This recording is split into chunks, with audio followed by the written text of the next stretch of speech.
Hi, and welcome to Hanaz Writers Podcast. My name's Charlotte, and I work as a Year 2 teacher in a primary school in London. If you haven't heard any podcasts from Hanaz Writers before, then have a listen on their YouTube and Spotify channels. You can search for them on both websites, and you can start listening to the podcasts that they have available. As we are entering a new year, we say a fond farewell to 2024 and a bright and cheerful hello to 2025. Now, during this month of January, we also celebrate one more new year, a Chinese New Year. And this year it's happening on the 29th of January 2025. This is because Chinese culture follow the moon phases and they follow the moon or lunar calendar. And the new moon starts on the 29th of January this year. So that means that they start their new year on the 29th. Last year it was the year of the dragon, and this coming year will be the year of the snake. So I thought it would be a fitting time to talk about the mythical stories of the Chinese Zodiac. And to, if you've never heard the story before, tell you a story about how the different animals came to be yearly animal zodiacs that mark each and every year. So this is the mythical story on the Chinese animal race. Now, just before I carry on, I just wanted to clarify that a myth is a traditional story, and it's used to explain the natural world or explain cultural practices that are passed down through generations. And in these kind of stories and mythical stories, they have supernatural beings or supernatural events, and things can happen in them. And myths are nice stories. They are kind of passed down from generation to generation, and they're like a children's story or a fairy tale. They're there to help tell and explain, yeah, like I said earlier, on different cultural practices or even just natural phenomena, so that children can better understand them and why things might happen in their own way. Of course, they might not be true. As I say, it's a myth, but it's a nice myth to tell children so that they can kind of better understand something. And there are certain elements to a myth. Now, a story that is a myth can include these kind of elements to it. They have mythical characters or creatures in them, and these characters can sometimes talk to humans or they just behave in a very human like way. And sometimes these animals are connected to a god or a deity, and they're given a task to complete in their story. Sometimes, in the mythical story, the settings of the story is usually from an ancient time or a time long, long ago, and it's a time when supernatural beings and gods and deities and monsters and people who kind of ruled over the earth or they ruled over different elements of the world, like ruled over water or fire, like like the earth deity or the fire gods and so on and so on. Or they could have been monsters or mythical creatures and animals that maybe we say used to roam the earth. Another element of a myth is that it has a metaphor to it, and the metaphor helps the listeners to kind of use it to analyze the real world event that they're trying to explain or explain why something is the way that it is. There might even be some kind of conflict in the story. Maybe there's a fight that goes on between two people or two beings or two things. Could also be a fight going on between two groups of beings or two groups of people. And then a fight kind of breaks out between them, or there's a disagreement or an argument that they want settled in a way.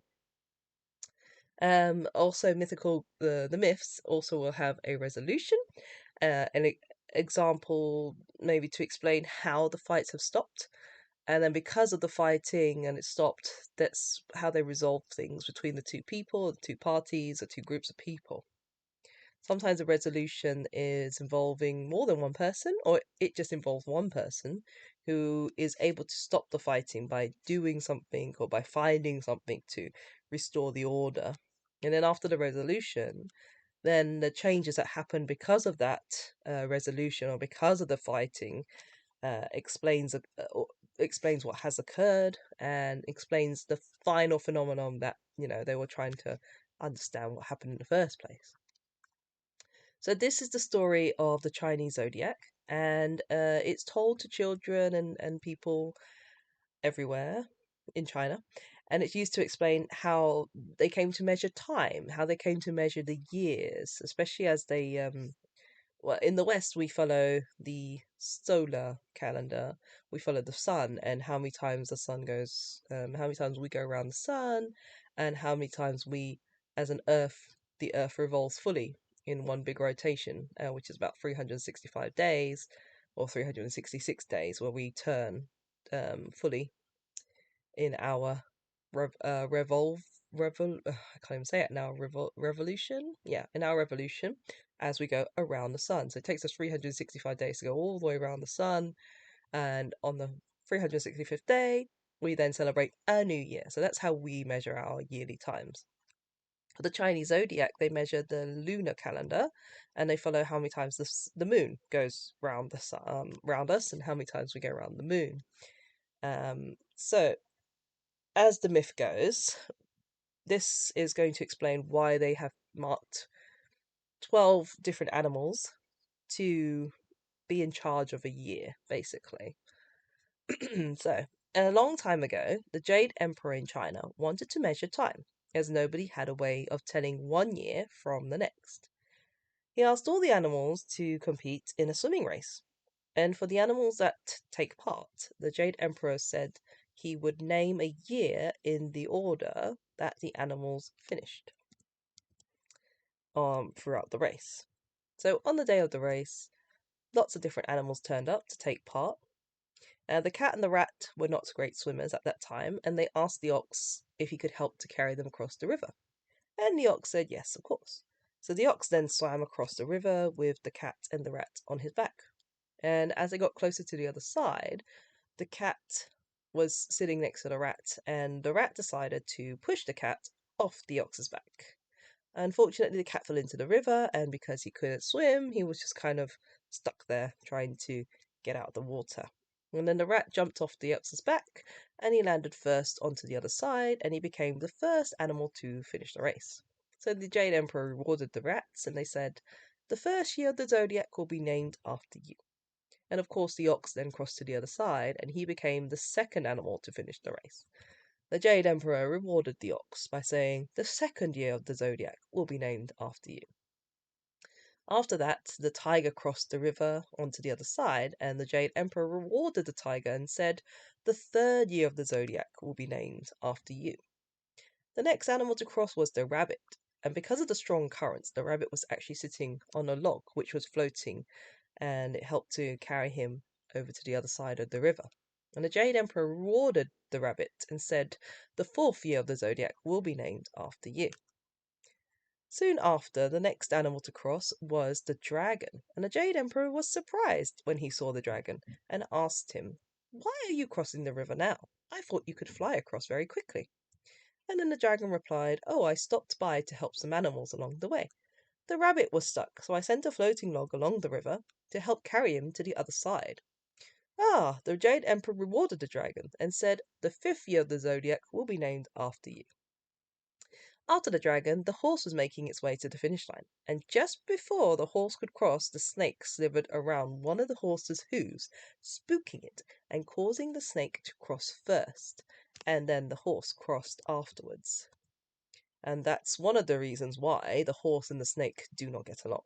And then the Jade Emperor rewarded the snake and said, "You will be the sixth year for the zodiac, and the horse you will have the seventh year named after you." Soon, a short while later, a raft was floating across the river, and it had a monkey, a goat, and a rooster on it. They reached the other side at the same time, and explained to the Jade Emperor how they worked together as a team to get across the river. The Emperor was very impressed and very pleased to hear that they were working together as a team, and he said, "Ah, then the goat will have the 8th year, the monkey will have the 9th year, and the rooster you will have the 10th year." The next animal to cross was the dog, and the Jade Emperor asked the dog, "Oh, why have you taken so long to cross the river? You are usually such a good swimmer." And the dog replied, "Ah, the river was so clean that I decided to play and have a bath in it along the way." So then he was rewarded with the 11th year. After a while, the last animal to finally cross the river was the pig, and the Jade Emperor asked him, "What took you so long to get here?" The pig replied, "Oh, I was eating, and then I decided to have a nap. After I woke up, I rushed here as quickly as I could." And then the Jade Emperor rewarded him with the 12th year. And with that, he concluded the race. Finally, the cat crawled out of the river, but it was too late to name a year after him. The poor cat was very angry and upset at the rat for pushing him into the river, and since then, cats have never been friends with rats. After the race, then began the Chinese Zodiac, which followed the 12 years named after each animal. And it was their way then to help tell them the beginning and end of each new year. And after every 12 years, the cycle then starts again. It's from the rat, and it goes through all the animals, back from the rat all the way to the pig. So that is why each of the 12 years are named after the different animals. So it was, let's see, if we go in order, we had the rat, then the ox, the tiger, the rabbit, the dragon, the snake, the horse, and then it was the goat, the monkey, then the rooster, the dog, and then finally the pig. So after every 12-year cycle, they go back to the beginning of the 12 years of the 12 animals, and they go back from the rat. Along with the animal, there's also a natural element that is added for each animal in each year. And this also goes through the cycle. So what I mean by this is that an animal can be a water element animal or a fire element animal, earth or metal or wood element animal. And depending on what year it is and what year the animal is, it's different every time. So it could be a water rat when it's the water rat's turn, or the rat's turn for their year. It could be a fire tiger or a wood snake. Actually, the wood snake is just what so happens to be this coming year's zodiac animal. So it would be the wood snake. Another important role of the Chinese zodiacs is astrology. So astrologers can find out what animal that each person is born into, and depending on which animal you're born under and what kind of element it was at that year as well, because they also then add in, so if you were a fire dragon or fire tiger, then they kind of then look into your personality, they look into what kind of things and characteristics you might have as you grow older, um, with that animal and that element. And they can kind of like, well, uh, yeah, as an astrologer, they then kind of predict what kind of year you'll have in the next year. So this coming year is the wood snake. So if you're, say, a water tiger, they'll look into your year that you were born, what kind of animal you were, if you were a water tiger or a water snake or water dragon or whatever you were, then they look into it and then they kind of predict your future. It's the same as a horoscope, basically. And then they kind of predict what your year will be like. So they kind of say in the beginning of the year, you'll have this kind of luck or prosperity or wealth. In the middle of the year, you'll have to be careful with your wealth or luck or prosperity. Or they might say that your fortunes will get better. Then they look towards the end of their year, leading to the next animal after the snake.